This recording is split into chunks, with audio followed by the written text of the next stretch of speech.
शिक्षा से बढ़कर कोई धन नहीं। शिक्षाप्रद कहानी। एक थे राजा। उन्हें पशु पक्षियों से बहुत प्यार था। वे पशु पक्षियों से मिलने के लिए वन में जाते थे। हमेशा की तरह एक दिन राजा पशु पक्षियों को देखने के लिए वन में गए। अचानक आसमान में बादल छा गए और तेज तेज बारिश होने लगी। बारिश होने के कारण उन्हें ठीक से कुछ दिखाई नहीं दे रहा था। राजा रास्ता भटक गए। रास्ता ढूंढते ढूंढते किसी तरह राजा जंगल के किनारे पहुंच ही गए। भूख प्यास और थकान से बेचैन राजा एक बड़े से पेड़ के नीचे बैठ गए। तभी राजा को उधर से आते हुए 3 बालक दिखाई दिए। राजा ने उन्हें प्यार से अपने पास बुलाया।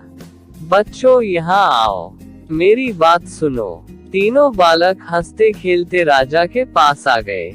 तब राजा बोले, मुझे बहुत भूख और प्यास लगी है, क्या मुझे भोजन और पानी मिल सकता है? बालक बोले, पास में ही हमारा घर है, हम अभी जाकर आपके लिए भोजन और पानी लेकर आते हैं, आप बस थोड़ा सा इंतजार कीजिए।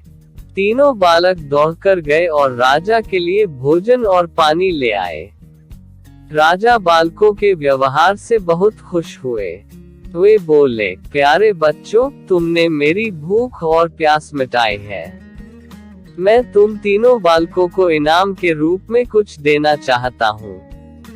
बताओ तुम बालकों को क्या चाहिए? थोड़ी देर सोचने के बाद एक बालक बोला, महाराज, क्या आप मुझे एक बड़ा सा बंगला और गाड़ी दे सकते हैं? राजा बोले, हाँ हाँ, क्यों नहीं, अगर तुम्हें यही चाहिए तो जरूर मिलेगा। अब तो बालक फूले न समाया।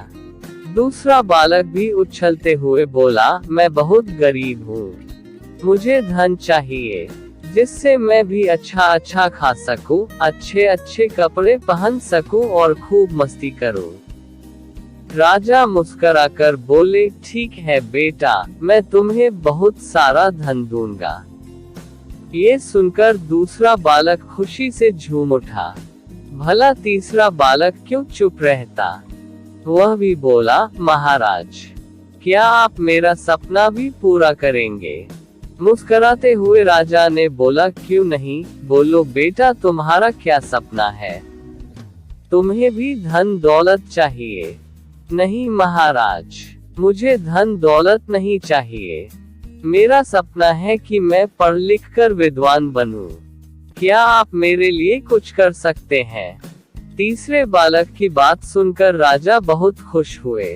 राजा ने उसके पढ़ने लिखने की उचित व्यवस्था करवा दी। वह मेहनती बालक था। वह दिन रात लगन से पढ़ता और कक्षा में पहला स्थान प्राप्त करता। इस तरह समय बीतता गया। वह पढ़ लिख कर विद्वान बन गया। राजा ने उसे राज्य का मंत्री बना दिया। बुद्धिमान होने के कारण सभी लोग उसका आदर सम्मान करने लगे। उधर जिस बालक ने राजा से बंगला और गाड़ी मांगी थी, अचानक बाढ़ आने से उसका सब कुछ पानी में बह गया।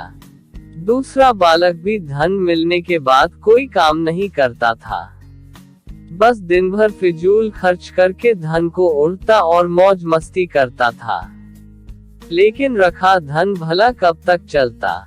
एक समय आया कि उसका सारा धन समाप्त हो गया। वह फिर से गरीब हो गया। दोनों बालक उदास होकर अपने मित्र यानी मंत्री से मिलने राजा के दरबार में गए। वे दुखी होकर अपने मित्र से बोले, हमने राजा से इनाम मांगने में बहुत बड़ी भूल की। हमारा धन, बंगला, गाड़ी सब कुछ नष्ट हो गया।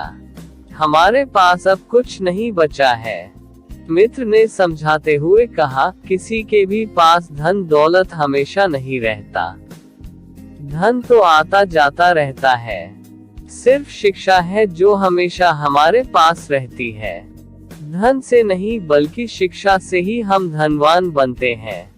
दोनों बालकों को अपनी गलती पर बहुत पछतावा हुआ।